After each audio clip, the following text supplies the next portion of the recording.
Hi, and thanks for logging on to the Daily Dvar. And here's a brand new halacha for you, and it's for Wednesday, the 28th day of December, last day of Hanukkah. Well, on the last day of Hanukkah, here are a couple of the laws that you'll need to know. All of the wicks and all of the oil that you find in your menorah at the end of Hanukkah, they're set aside for mitzvah. You had placed them in your menorah for use for the mitzvah, and therefore they have that kind of holiness that should not be used for normal uses. Now, in old-fashioned times when people were poorer, they used to take stuff like the leftover oil out of their menorah, and they would then use it for consumption, like to put it on their salads or whatever people would do with oils. Well, so you're not allowed to do that. And I know that halacha sounds kind of unnecessary to you because probably none of you were planning to use the oil out of your menorah for scrambling an egg or putting on your salad. But I just do want you to understand how the halacha works. All the oil that's inside of your menorah is holy. It was set aside for mitzvah. All the wicks that were set aside inside of your menorah are holy. They were set aside for mitzvah and should not be used for any other purpose.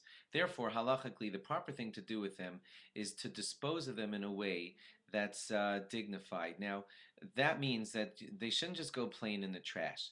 You could like double wrap them and then put them into the trash. What some people like to do is burn them so that no possible wrong use could be done with them because they're burnt. But just in case that's a little bit unsafe, and you're in a little bit of danger if you try to make a bonfire out of all of your leftover oils and wicks.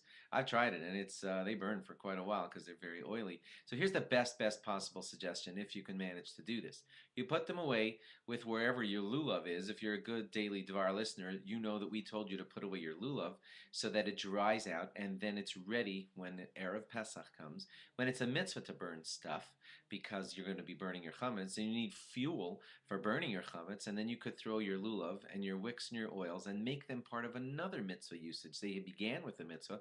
That's what they did when you put them in your menorah, and now they can also have their final resting in a mitzvah also when they help burn the chametz on Erev Pesach. So if you can manage to arrange that, that would also be a very good arrangement. If you want to take all the oil and pour it into your special Hanukkah oil container that you'll save in a box for next year, and you're going to use that for lighting the menorah next year, that's fine also. It's just that doesn't quite work for the wicks because I don't know how many of you are saving the wicks for next year's menorah, but you get the basic idea.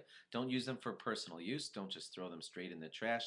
Make sure that they go to some honorable mitzvah usage because they were placed in your menorah for mitzvah. Remember, of course, that all of your Alanisim additions go until the end of Mincha, or until the end of daylight time on Wednesday. That's when Hanukkah ends. Your last lighting, of course, will be Tuesday night, but the last time to say all the Hanukkah additions will be when daylight ends on Wednesday. I hope you have a very meaningful ending also to your Hanukkah. Thanks for logging on. Log on again tomorrow for more. Bye bye.